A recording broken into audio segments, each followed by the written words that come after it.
Madame la secrétaire générale de la sous-préfecture, Madame la conseillère départementale, Monsieur le président de la République des communes, Mesdames, Messieurs les maires et les élus, Mesdames, Messieurs les présidents des associations, Monsieur le chef de centre de la ville de Péroade, Monsieur le commandant de la brigade de Péroade, Mesdames, Messieurs les agents de la commune, Mesdames, Messieurs les administrés de notre commune, Mesdames, Messieurs.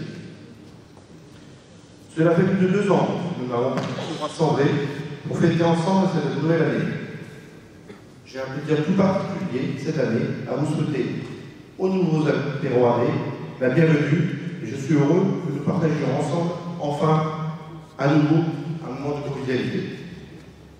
De ce fait, je ne tiens pas à m'étendre sur la crise pandémique que nous avons traversée. Je voudrais faire cependant un point rapide sur les caprices de nos gardes. En effet, relativement au débordement, je voudrais revenir sur le dispositif MIRAPI que nous avons intégré suite aux inondations de décembre 2021 et qui a permis à nos sinistrés de pouvoir faire un diagnostic de leurs habitations subventionné à 100% et ainsi ils vont pouvoir faire des travaux de sécurisation de leur maison s'ils le souhaitent avec 80% de subvention. Je souhaite avec toute l'équipe municipale que cette démarche aboutisse pour protéger nos riverains sinistres. Qu'avons-nous fait sur cette année 2022?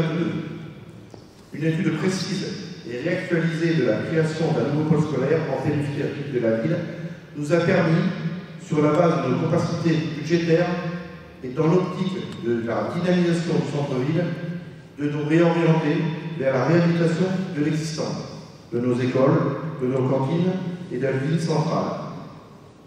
Ainsi, nous avons mandaté un programmiste qui devrait nous rendre pour le mois de juin une étude pour rénover ces équipements, d'un point de vue des usages et des besoins, tout en optimisant les aspects fonctionnels, énergétiques et budgétaires. Le programmiste va accompagner ensuite la commune dans la recherche d'un maître d'œuvre nécessaire pour réorganiser la réalisation des futurs travaux et pour inscrire le dossier de consultation des entreprises. La municipalité est attachée à ce projet structurant d'envergure relié au programme de développement de Petite Ville de demain. En effet, nous avons intégré en 2021 ce dispositif pluriannuel qui va nous permettre non seulement de redynamiser le centre-bourg, mais aussi de développer des voies douces, d'une part, et d'accompagner la rénovation de l'habitat, d'autre part, induisant l'accroissement du parc résidentiel et locatif de la commune. En effet, l'accroissement démographique de notre ville, proche des 4000 habitants, induit le développement des services à la population. De plus, Péroade se place stratégiquement à l'épicentre des bassins de Dax, Bayonne et de Max, desservis par 3 échangeurs, stipulant pour l'implantation d'une zone artisanale gérée par la communauté des communes du Pays d'Or et d'Arrigan, qui à ce jour va réunir bientôt 1000 emplois sur la première phase seulement. De ce fait, nous avons recruté un chef de projet Petite Ville de demain pour animer ce dispositif. Ainsi, ce dernier fédère, analyse, coordonne des groupes de travail sur des projets et des actions, socle construisant l'avenir à court et moyen terme de Péroade. 2 études sont en cours. L'une est le plan de référence, où étudie des déclinaisons des orientations politiques de la municipalité. L'autre est une étude préopérationnelle en vue de la mise en place d'une OPAH, opération d'amélioration de l'habitat.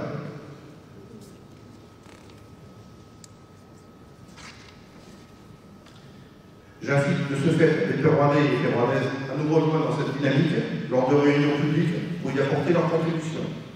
Une réunion est d'ailleurs programmée mercredi prochain, le 11 à 19h, ici même en Saint-Astrodon, et je vous invite donc à vous rapprocher d'Olivier, ici présent, pour vous inscrire ou directement en mairie. Je vous remercie déjà de votre implication. Bien évidemment, il n'y a pas que le PVD qui occupe notre commune. Quelles actions avons-nous menées en 2022? Nous avons signé avec l'EHPAD, la maison de retraite, je dirais, une convention qui nous permet de récupérer le bâtiment central, que certains peut-être déjà visité, dans lequel nous avons déjà notre cuisine centrale, mais qui maintenant est devenu un lieu d'accueil pour les réfugiés et les sinistrés dans des inondations, et sur lequel nous avons déjà pu accueillir, je dirais, tous les intervenants lors des inondations de janvier 2022. Et de plus, nous avons pu accueillir dans ces locaux deux associations, les Petits d'Orte et la gymnastique de la Leu d'Or. Ensuite, nous avons sécurisé et modernisé le port de plaisance.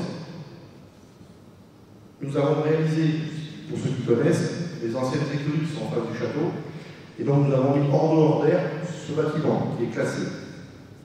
Et la destination future sera à définir éventuellement dans les prochaines années. Nous avons commencé aussi à rénover le pluvial et l'assainissement rue du Château, vers le Machaut-Cochon et l'entreprise FMS, sur lequel nous avons réalisé donc la partie sous terre et ensuite la partie au-dessus. La deuxième phase arrivera en 2023.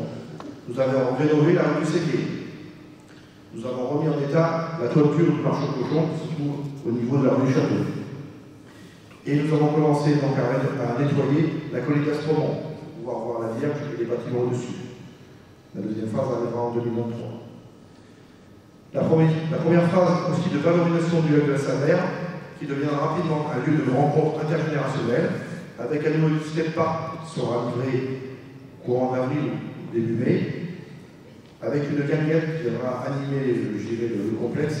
Et nous avons en réflexion, avec mon adjointe, peut-être un pub track. Il a été aussi mis en place un lieu dédié au pique-nique qui sera finalisé courant 2023. Et à ce jour, pour l'entretien de cette partie pique-nique, nous avons donc un partenariat avec une entreprise locale qui nous fournit des moutons hollandais. Qu'allons-nous faire en 2023?